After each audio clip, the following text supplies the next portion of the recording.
Hello and welcome back to this edition of the People's Game. I'm Ian and today I'm here with Mike, and hopefully we do have some of our special guests joining us. We have some of you, the people, coming on, letting us know your thoughts about England's victory against Serbia. But Mike, before we get started with all of that, I just want to get your thoughts on Erik ten Hag. He has been speaking in the press, the Dutch press, about Gareth Southgate after the Serbia game. Erik said that Gareth was very pragmatic. He didn't have a good game plan, didn't have a good formation. I think that's very rich coming from Erik ten Hag. But what are your thoughts on Erik's views of Gareth's tactics? Well, it's understandable, really, the way he feels towards Gareth. He thought that Gareth was going to be his replacement. Everyone thought that was a done deal. It was hotly reported in the press. So to get a chance to stick the boot in when his last game showed that Manchester United beating Man City in the FA Cup final. He's ended their season on a positive, and to see such a negative display, I understand why he put the boot in, for sure.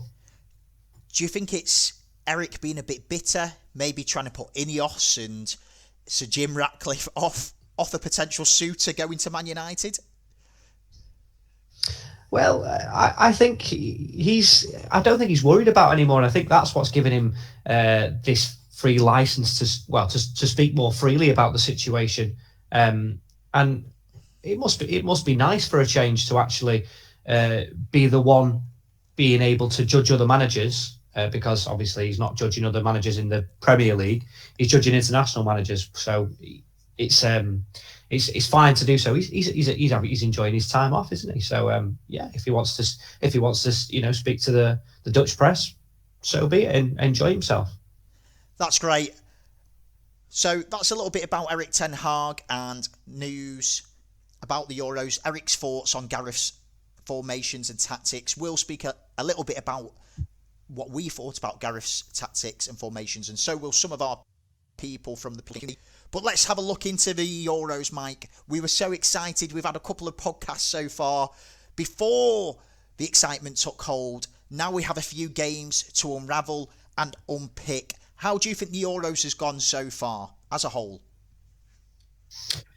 As a whole, I've thoroughly enjoyed it. There's only been maybe one or two halves of football where I've thought, I've not actually enjoyed watching this. Everyone's really come to play. You can tell, there's been a great number of goals. I'm not sure what the record is for, number of goals at the start of the tournament, but it seemed that, there was 3-4 goals in every game until last 24 hours or so. But certainly, I've thoroughly enjoyed it. Not managed to catch every game. I did actually miss the opener. Unfortunately, it was on a drive to Coventry. That's another story. But I've tried to get as much in as I possibly can, and every bit that I have seen, bar maybe 90 minutes yesterday, I have really, really very much enjoyed. And just for our viewers' knowledge, we are filming this Monday morning, so the last fixture that did take place was Serbia versus England. I'm also glad to hear that you did get out of Coventry safely, Mike. Not everybody does, but thankfully you have been able to get out of Coventry safely.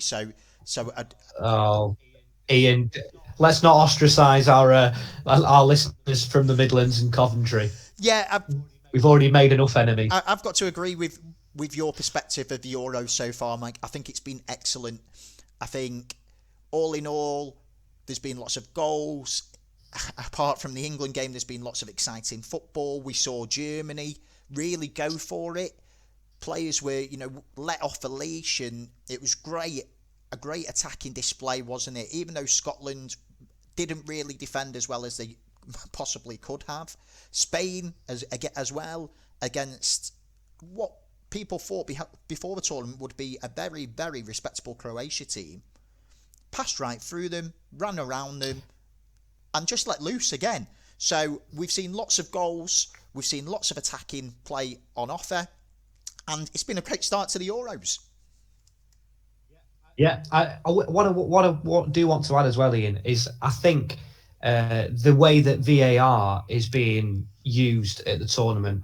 I mean, there was maybe one dodgy decision that I thought in the Spain-Croatia game where I thought it looked like a bit of a dive for the penalty. However, the vast majority of decisions are made really quickly. There's no running over to the television.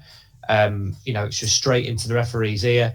And I just think it's allowed the games to flow a lot more, and they've not got all these excited fans in the stadiums, waiting around for a decision to be made. And I think that's working really, really well. I think the Premier League could take note. I think a few pundits did mention it before this Euros. It does seem that on the world stage, in the European stage, in the Champions League, for example, that VAR does work. It just seems to be Howard Webb and his team of minions that seem to get it wrong week in, week out in the Premier League. And as you say, it's really, really poor for the fans. The fact that they can't celebrate, the fact that the players can't celebrate, and the fact that, if you go to a late kickoff at 7:45, sometimes you're not getting home until the next day. And that's if you're a home fan, never mind an away fan. So it's great to see that VAR hasn't taken too many of the headlines this Euro so far. There was talk of trouble yesterday, Mike, with England fans. We just want to point out that we're not going to spend too much on that, and we're not going to say anything bad about the England fans, because we know what the British media is like. As soon as there's a bit of trouble, they're all over it, aren't they? From what I've heard from my scouts and my people in Germany, is that it was Serbia and Albania fans. Well, I think, unfortunately, as over the years, the English fans do have a reputation. So I think if there's any sniff of any sort of trouble, I think other countries are very, very quick to point the finger. Not to be said that we are faultless. We do have, but I think it's every country has fans like that. Like I say, I don't want to start getting into a slandering match about who's got the best fans, who does this, who does that, who does the other, because that's not what it's about. We want to focus on the stuff that's going on the pitch, not off the pitch. I will tell you who's got the best fans, Mike, and that's the fans of this podcast, the fans of the people's game. you guys watching and listening Very true. are the best fans out there. So the Euros, yes, it's been fantastic so far. It has more than lived up to expectations. But let's have a look back at some of the results so far, Mike, up until Sunday evening. So the Euros kicked off with a fantastic, flamboyant performance by the hosts, Germany. They beat Scotland 5-1, and they were that good that they had 6 German goal scorers, because Rudiger, of course, scored an own goal for Scotland. So Wirtz got a goal, Musiala got a goal, Havertz scored a penalty, Fulkrug got one, who's my tip for top goal scorer. Rudiger scored his own goal, which ironically caused the biggest celebration of the game, because the Scotland fans were going wild because they got one. And then Emre Can, who of course only got pulled up for the tournament because one of the other players had to leave the squad due to tonsillitis, got a 5th and final goal of the match in the 90 plus minutes. So it was Germany 5, Scotland 1. And to be honest, Mike, I know you didn't watch it. I did. It was an absolute tonking. It was a hammering. Scotland were nowhere near the game. They weren't involved in the game. And as Graham Souness said on his punditry, and Roy Keane, you would expect the Scotland team to be aggressive, get in the Germans' faces, but they really didn't. They sat off, they didn't look up for it, and Andrew Robertson said after the game, they just weren't aggressive enough. But you can say that after a game, you do need to get involved more during the game, and if you can't get yourself up for a Euros group stage opening fixture against the hosts, then I don't think you can get yourself up for anything. Also as well, Porteous did get a red card, and we have got news today, Mike, that the people in charge have decided that won't be a 1-match ban, it will be a 2-match ban because the tackle was so bad. So I've got a question for you, Mike. Wow. I've got a question for you about Scotland. Can they get through? Because we did say in the first pod that we both thought they would get through. They've now got two difficult games coming up against Switzerland and Hungary, and they got battered to Germany. Have you got a message for Scotland to lift them back up? Do you think they can still make it through? I'm not sure now. We all knew that they could quite easily get beaten heavily. I just think it was the manner in which they rolled over and had their bellies tickled. I mean, I was listening to the game on the way down, and it just sounded like it was wave after wave after wave of attack. Where we've seen teams do well is where they've led with a high press. Okay, and if you're not getting near, if you're allowing the German back line to have it in the keeper, and and then they just work their way through. They are going to pass you to death. I think they're going to struggle. I'm now not sure whether they do make it through. So you're telling me there, Mike, that Scotland aren't going to go through? You haven't got a message of hope for all our Scottish listeners? No message. There is. What I will say is just enjoy it while you're out there, because there's 200,000, 4% of the population out there. They seem like they're having a great time regardless. I would ask the players to show a little bit more heart in the next couple of games. They always knew that they weren't targeting this game. If they can get themselves 3 points, yeah. They might qualify. They might, but there certainly isn't a message of hope coming from myself today. So thank you very much, Mike, for that sense of hopelessness to the Scottish. So you recommend that they just carry on having a good time because they're not going to have a long time, is what you're saying? Exactly. There's. Just enjoy it, have a few beers, play Flower of Scotland, sing to your heart's content, wear your kilts, all that caper. What I will say, enjoy the good German lager. What I will say, Mike, one of the lists that I do think the Scottish are top of, or one of the tables they are top of, and we spoke about fans and fan trouble, or the best fans a little bit earlier in this podcast. I'm going to put them right up there. I think the Scottish fans, unarguably, are one of the best fan bases in the world. No, I can agree with you there. I can agree with you, but it seems such a shame for those fans who've paid great money to go out there and spending lots of money whilst they are there, all the time they've taken off work.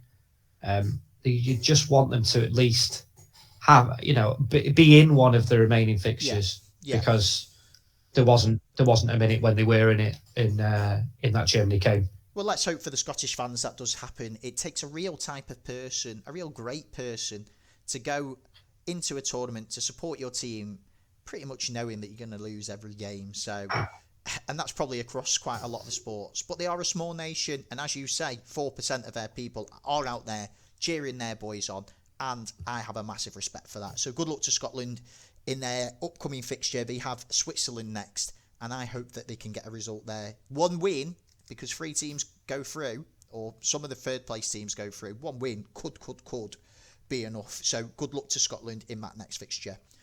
So just some of the other results so far, Mike. I'll let you know and let our people know what they have been. So Hungary, of course, lost 1-3 to Switzerland. Switzerland won 3-1.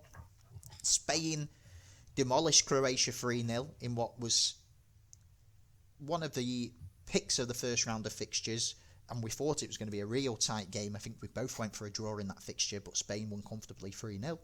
Italy were Italy and got 1 goal up and held on against Albania. They did almost concede late on. However, they did nullify that game, apart from that late chance for Albania, which Donnarumma pulled off a great save. I don't think he knew much about it, but you've got to be in the right place at the right time. So well done to him. Poland gave Holland a scare, but ultimately lost 2-1. Holland beat Poland 2-1. Slovenia and Denmark drew 1-1. Of course, the other 2 teams in England's group. And that brings us on to the England match. So, what were your thoughts, Mike, on Serbia 0, England 1? Before we get into individual players and Gareth Southgate, what were your thoughts collectively about the whole display? I think that word there, display, Ian. I think we were all talking about what were we going to see in that opening game. The lineup? The lineup spoke volumes. It said, this is how we're going to play. We're going to play some. He couldn't resist playing his two centre defensive midfielders, could he? But when you saw that one of them was Trent, is he then going? Is he thinking that, oh well, I want Trent to be going forward. I don't want him to do as much defending. I've got four at the back anyway. Rice can sit a bit deeper. You thought that lineup were capable of going and beating Serbia by several goals. And after they did get the early goal, I had high hopes for them, but scoring that the opening goal seemed to absolutely kill the game. Yeah, I agree. I mean, my take on it was the first 20 minutes I thought England, and don't forget, I know there's 24 teams this year. I know they've expanded it to 24 teams, meaning the quality may be slightly lower. However, I think England went out and played really well for the first 20 minutes. They were turning the Serbian defence, and Saka did it on a couple of occasions, and on 1 out of 2 occasions, England got a goal from it. First 20 minutes was quick. I will get onto some of Gareth Southgate's comments very shortly when we dissect the match and dissect the players, not physically, just around their performances, and we don't want to get in any trouble. We would have to apologise for that. I know we're unapologetic, but we would have to apologise for that. So I will get onto a few of Gareth's comments on what he said after the game. But first 20 minutes thought we were fantastic. The rest of the first half was probably 50-50. And then the whole of the second half was all Serbia. We got deeper, and then we got deeper. And then the subs he made ensured that we were deeper, apart from Bowen, who I thought did okay when he came on. These players don't play like that for their clubs, which brings us on to the players. So by that I mean, for example, Phil Foden. I don't watch Manchester City week in, week out. I have friends that are Manchester City fans, and of course, because we're all big fans of the Premier League, we do see a lot of Phil Foden on our screens. And Phil Foden does not play sideways and backwards. I thought it was horrific, and Phil Foden doesn't turn into a bad player overnight, and so that can only come from one man or two men, and that's Gareth Southgate and Steve Holland. What's your thoughts on Phil Foden's performance last night, Mike? I agree with you 100%. He's been the standout player in the Premier League this year. He's scored like 3 or 4 hat-tricks this year, and that's from a midfielder. But like you say, he's the man that Pep goes to. Pep's instructions to him are probably, when you see a chance, go at a player, and like you just said, turn the player around, make them have to defend against you. Don't make it easy for them. Let them, far too many times he was turning back, like you say, looking for those, central midfielders or even further back. Honestly, it was just so negative. What I don't want to happen though, I don't want to get on players' backs too much, because regardless of how individuals played, if you look at the game and if someone said to you, England are going to win 1-0, I wouldn't have said, I'll bite your hand off like some people normally say. But 3 points is 3 points. And if that's the worst performance, okay, it was still a victory. And that is I think that's how the media and people should move away from the game. Think about the positives. Yeah, and the positive is the 3 points. Serbia didn't really turn up. I think against better teams, after going 1-0 up. We saw it in the Euros final against Italy in the last Euros. Better teams take advantage of that pressure and possession and the territory as well, don't they? But thankfully Serbia didn't. It is 3 points, that is the main thing. However, we will still unravel different players and some of the things that we thought Gareth and England could have done better, because that's to win the Euros. They will have to play better than that, and I think that's fair to say, despite them getting 3 points. So a couple of things also on the Foden point to combat us saying that he didn't give it his best performance is that Kieran Trippier is a right footer and Phil Foden is also a right footer. So where the space is on the left wing, that's hardly ever going to happen because you haven't got a left footer. So Gareth decided not to bring Mitchell from, I believe it's Crystal Palace, isn't it, who is a left-footed left back, and he didn't put a left winger on the left. So, you know, again, that comes back to Gareth, doesn't it? And you can't really have a go at Phil Foden because he can't all of a sudden become absolutely magic on his left foot if he prefers his right. And he is both-footed, he can use both. However, he is more comfortable on his right, so he is going to come inside. But if you're going to defend against that, you can stand at an angle which was forcing him to go backwards or sideways. I also thought Declan Rice didn't have the best of performances. I thought he was too deep. I thought Bellingham was excellent. I think he covered every blade of grass. There was a player who didn't live up to expectations, and I would have brought him off a little bit earlier. I don't believe he got brought off at all, and that's our captain, Harry Kane. What's your thoughts on Harry Kane's performance, Mike? I think we did actually watch the game together, didn't we, Ian? And I think controversially, I said I would drop him for these next 2 early games. He's not someone who what he's meant to do. Him as a lone striker is take up. Is try and occupy the space between the 2 central defenders, and try and be almost to try and like mark them and give more freedom to the wide players. However, I felt that like he didn't win as many of his 50-50s. In the second half, there was a few times when he did take the ball down quite well, but that is something that if you are going to play Harry Kane, he needs to be doing for the 90 minutes. So yeah, controversially, I said I just wouldn't play him. I would just when we're going to be playing against higher quality opposition. Sure, yeah, because he's the captain, he's a great leader, and he can get you a goal out from anywhere. But the problem is in playing Harry Kane, he naturally wants to drift back into almost. You can see he's number 9 for England, but really in his heart of hearts he loves being a number 10. Because he's a great passer of the ball, but Gareth wasn't allowing him to, and I don't think Gareth wants him to play there. That's the thing. I think saying he's a number 10 is being quite kind. I think he quite often plays the central midfield role, doesn't he? And he quite often last night he was picking the ball up in England's own half. If you compare that to Füllkrug for Germany, he's just outside the penalty box. Romelu Lukaku for Belgium, always just outside the penalty box, playing on the last defender, getting ready to roll, using their strength and getting ready to go.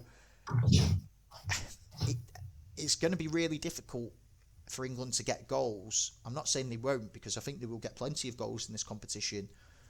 But if Harry Kane's picking the ball up in his own half, it's a lot more difficult, isn't it? And the one outlet that England did have last night was Trent Alexander-Arnold picking out a pass to get them up the field. I think if he didn't have Trent, especially in that second half, for the time he was on the pitch, they really would have struggled. I mean, I'm not sure. I'm not sure whether I agree with Trent's performance. I thought actually he was a little bit of a passenger as well. I don't think he's used to. I'm sure he's been playing there for Liverpool, but I just didn't see. I didn't see that confidence in him that I normally see. In fact, I didn't see him getting into the Serbian players. I thought him and a lot of the other English players were sort of standing off the Serbians, almost giving them time to go at the English defence. And yeah, there seemed to be no bite. It's almost as if they wanted to do a lot of defending, which I find crazy with that attacking lineup. I find that absolutely ludicrous. Absolutely, Mike. I will just have to stop you there because a new part of our podcast here at the People's Game is the People's Perspective, and we have one of our callers joining our video right now. We have got Curtis. Curtis, are you there? Bonjour. Hello, Curtis. Hello. One of our French viewers. Hello. Hello, Curtis. How are you? Very well, thank you. How are you too? We are absolutely fantastic. Je suis bien. Je suis bien. Yeah, that's it. Me too. Oui. So, Curtis, I'm just going to introduce you here. At our podcast, The People's Game, we have a new aspect to it. We have the people's perspective, but better than that, we aren't just an English podcast. We aren't just a British podcast. We are the People's Game podcast, which means all people. So we have got one of our French fans on. And Curtis, what we want, first of all, is your perspective of the England game from a French perspective. What do you think of England? Are you worried about England? And also, what do you think of France's chances in the tournament? Well, I have to say, it's probably the most boring game of the tournament so far. Yeah, it was a bit of a, what do you say, snooze fest, I think someone said. A game of two halves, as they say. First half, England controlled the ball. Serbia came back. But, I think from a French perspective, this is England in tournaments. They don't turn up. I don't think any team would watch last night and think we do not want the English. I think any team in the knockouts would be very happy to play against this side at the moment. And are there any England players that from a French perspective, that you fear? Any English players that you would want in the France team? Well, I think apart from Bellingham, he's a class apart, but you can do what Serbia did to him. They kick him, you put two men on him, nullify that effect. If you can stop Bellingham, you stop the service to Kane, then I think you've got chances against this team. That's great. And have you got any questions for Curtis, Mike?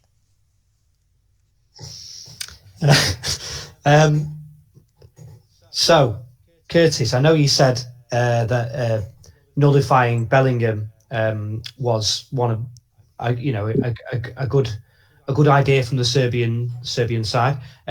But what did you think of Kane's performance? We've just been talking about it ourselves, and we weren't too happy. And as England's captain and leader, we just wanted to get your thoughts on his performance.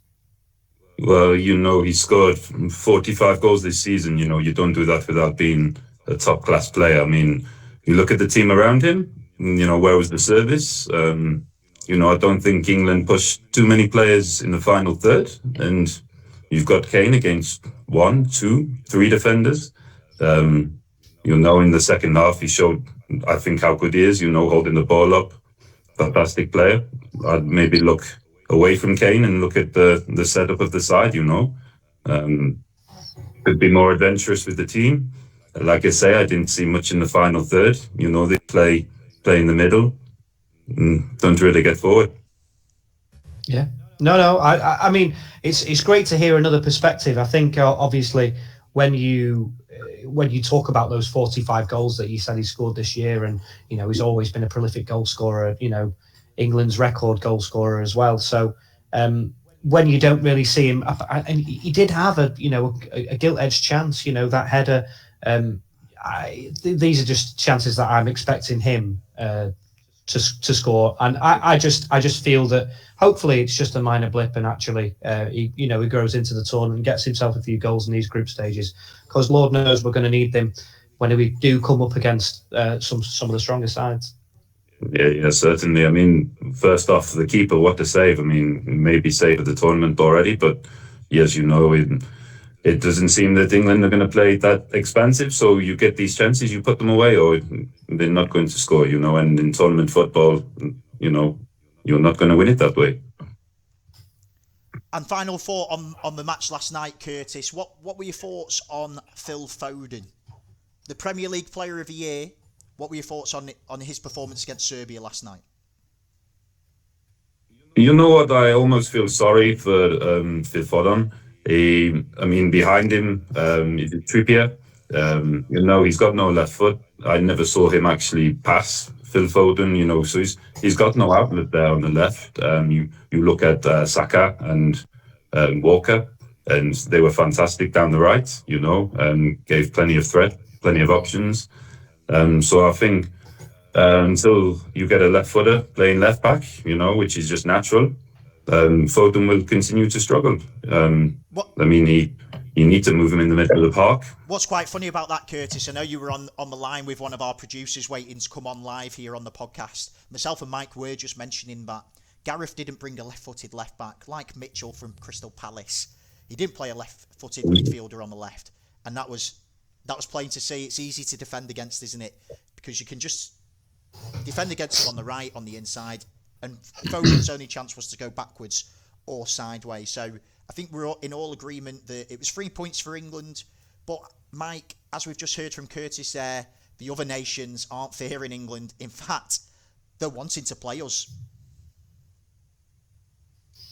Well, you look at all the other big nations who performed in their first game, and there's certainly better prospects out there. I'm now a lot more worried about Germany.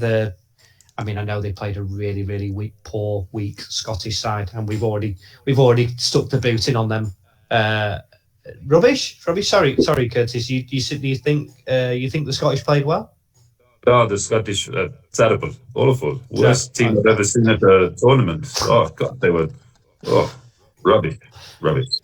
First time in a tournament, 20 years, and this is what happens, Curtis. Now that that UEFA have allowed 24 teams. Unfortunately, sometimes you do get one or two teams through the cracks. So, Curtis, we do have one more section of the podcast this evening. It's called the Prediction Station.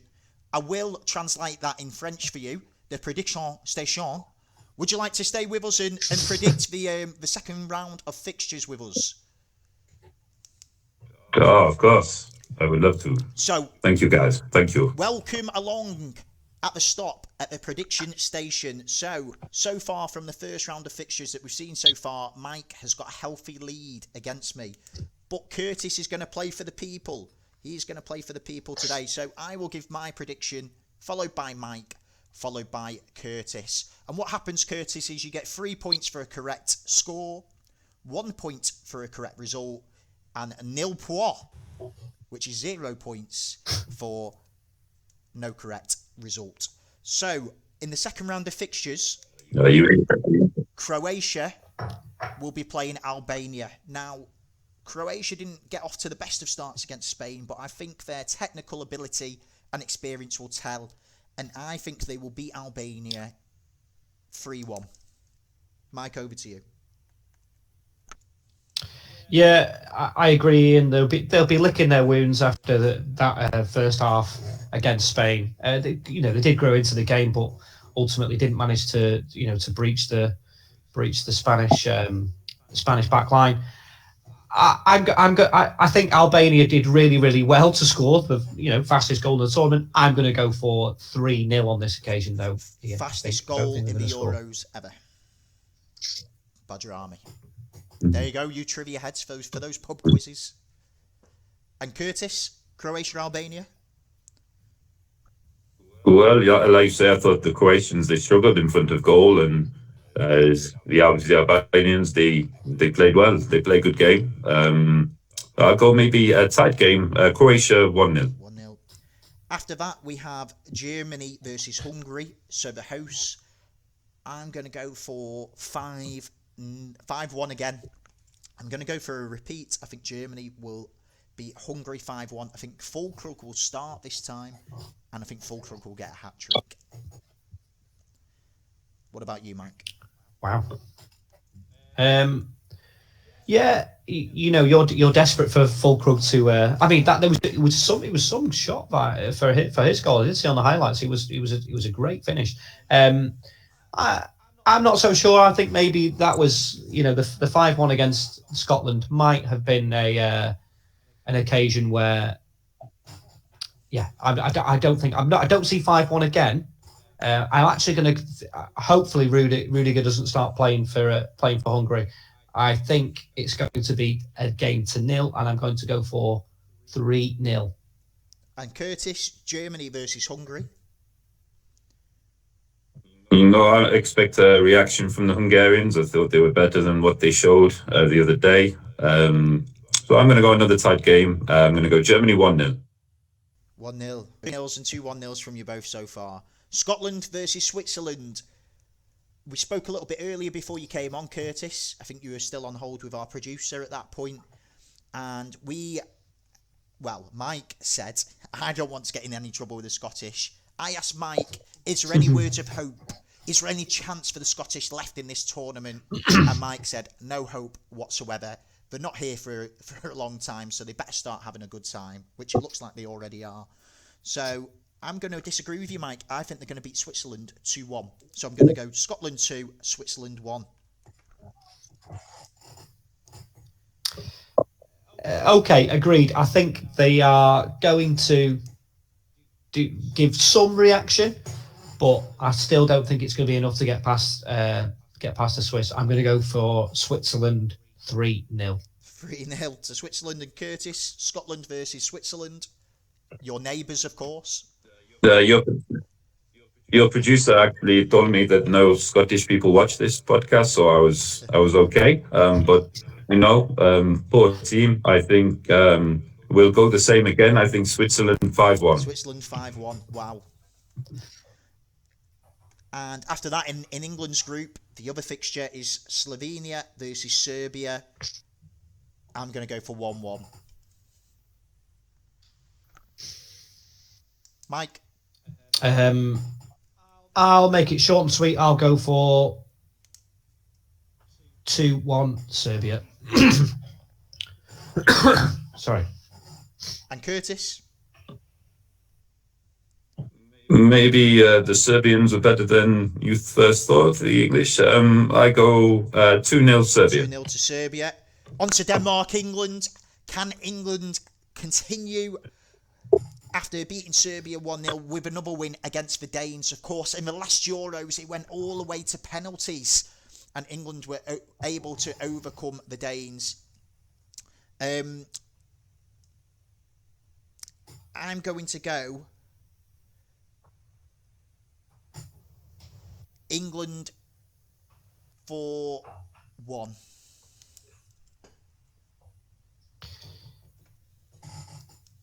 I will chance my arm and say they're going to get another clean sheet.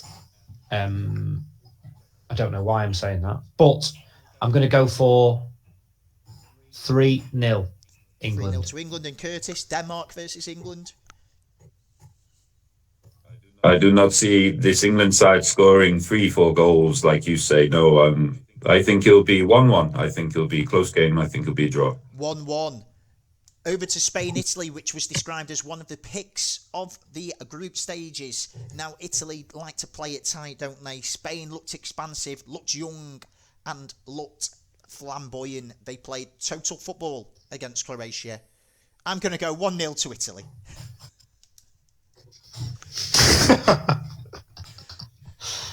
Very good. I actually, of all the halves of football, all the games we've seen so far, I thought that first half against Croatia was so dominant, and I think Spain will show that dominance again. I'm actually going to go for 4-2 to Spain. 4-2 to Spain. And Curtis? This Italy team, I don't even know any of the players. No superstars. I go Spain quite comfortably, 2-0. 2-0. On to Slovakia versus Ukraine. I'm going to go for a Desmond 2-2. Over to you, Mike. Slovakia, Ukraine. Yeah, I did manage to catch the. Oh no, I've not caught that game, have I? Because we're recording in the morning. Sorry about that, Ian. Yeah, what I will say, I'll go for 2-1 Ukraine. 2-1 Ukraine. And Curtis? I will go Ukraine also. I think Dovbyk hat-trick. I think Ukraine 3-1. I'm glad you said 3. I thought you were going to say 2-1 with a hat-trick there. So that's great. Poland versus Austria. Now, Austria, of course, have Wreck-It Ralph, Mike, one of your favourite ever Manchester United managers in charge. Ralph Rangnick, if you don't know him by his adorable nickname. He's been doing really well for Austria. I think Austria will beat Poland, and I think it's going to be 2-0 to Austria. Okay. Well, I did have a lot of time for Ralph. He actually saw a lot of the problems that were clearly evident at United, and actually really recommended some players that actually turned into world beaters. And in true United fashion, we decided to not listen to him, and he ended up walking away, which I totally understand. But like you say, he has got Austria playing really, really well at the moment. So I do think Austria are going to get the win. Yeah. I think it's going to be 1-0 though. 1-0 to Austria. And Curtis? It depends for Poland if they can get Lewandowski fit. He's a big player for them. I think maybe 0-0. I think close game. I don't think both teams are that good going forward. So 0-0, the first 0-0 of the tournament. We've got four fixtures left. Holland versus France. It is that big battle that we spoke about on the other podcast, Mike. It is Weghorst versus Giroud. 2 old dinosaurs of the game going at it in a real battle. I think neither of them are going to come out on top. I'm going to go for 1-1. Yes, Ian, I do agree. I think it could be a very, very close game. Wasn't it nice that we spoke about Weghorst, and then he goes and gets that winner to make it 2-1 late in the game. It's really great to see him actually able to score goals for a side. That's really nice to see. Actually, Mike, I will have to stop you there. If you remember in the World Cup when Argentina were winning against Holland 2-0, and he scored twice in stoppage time to send it to penalties to ultimately still lose. But Weghorst does get goals, just not for Manchester United. Like I say, Ian, exactly. If you watch the podcast back, which I'm sure you will, maybe a couple of times, I will tell you now that Weghorst only scores for his country, only. But no, I will go for Desmond 2-2. Desmond 2-2. And Curtis? All right. Holland versus France. Well, your nation, of course. It'll be your nation of baguettes, of garlic, and of course, Vavavoom, Thierry Henry, and sexy football. Will they be playing sexy football against Holland? Will they get a win? Of course. I mean, it'll be Giroud, Weghorst, big game, and I mean, it'll be a staring contest from the bench, but I think France will win quite comfortably 2-0. Mbappe, he will score again. He always scores. Good player. Is he going to get both goals? Probably yes. Probably yes. Yeah. And one of the most exciting fixtures of the second round of fixtures, of course, Georgia versus Czechia. Just in case I get asked who will score, I will go for 1-0 to Czechia. Schick will get the winner. Georgia 0, Czechia 1. I also think Schick is going to score, mate. But I think he's going to get a hat trick. Hat-trick, shall we say. Actually, yeah. Well, I was trying to. Yeah, that's what I was going for. We'll go for 3-0. 3-0 to Czechia. To And Curtis, Czechia. Georgia versus Czechia. Sometimes these games are closer than you think. You look at some of the teams that already played; they played quite well. So I think it'll be close. I'm going to go 1-1. I think it'll be a draw. 1-1, and then Turkey versus Portugal, which was Mike's pick for the tournament. I'm going to go Portugal 4-1. Yeah, I also think they're going to score quite. I think they're going to score quite heavily in these first 3 fixtures. I will go for 5-0. 5-0. Wow. And your thoughts, Curtis? Yeah, I'm excited to see this Portugal squad play. I think they are maybe title favourites behind us. So I think they play well. They're 2-0. 2-0. 2-0 to Portugal. And the final fixture from the second round is Belgium versus Romania. I'm going to go for a Desmond 2-2 draw. Your thoughts on that fixture, Mike? I think Belgium will want to qualify as group winners. So I'm going to go for them getting a result. I'm going to go for Belgium 2-0. Belgium 2-0. And Curtis, final selection at the prediction station. Belgium looked. I know they lose, but they play quite well. I think Belgium win 1-0. Belgium 1-0. So thank you for those fixtures. We will pop those predictions all over our socials, so all over Twitter, all over Instagram, and all over our YouTube page. And don't forget, our fans at home, let us know your predictions. Let us know how you're getting on with your score lines and how many points you are on overall. So that's it today, Mike. But before we do round up and finish off, we are the People's Game. We like to get to know our people. We have got special guest Curtis, one of our people on today. So let's ask him a couple of questions. Let's get to know our people, Mike.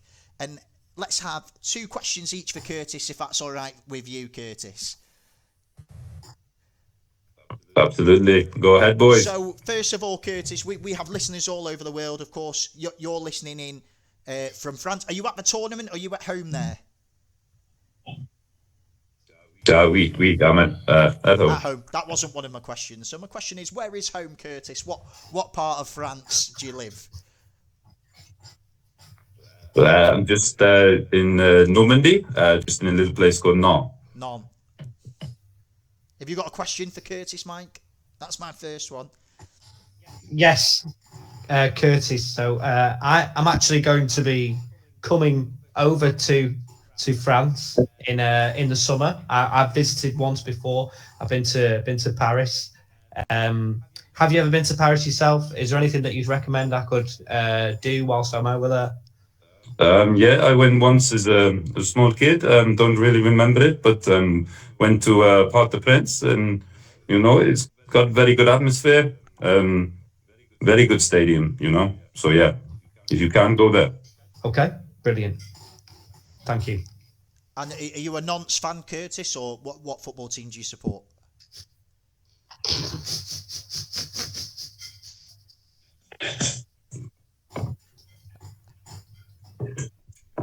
I don't know why that's so funny. It must have been something I said. It must be something in the water over there, Mike. I don't know what's happening over there live in France, in Nantes, but Curtis is struggling to carry on with the podcast. It must be something in the water.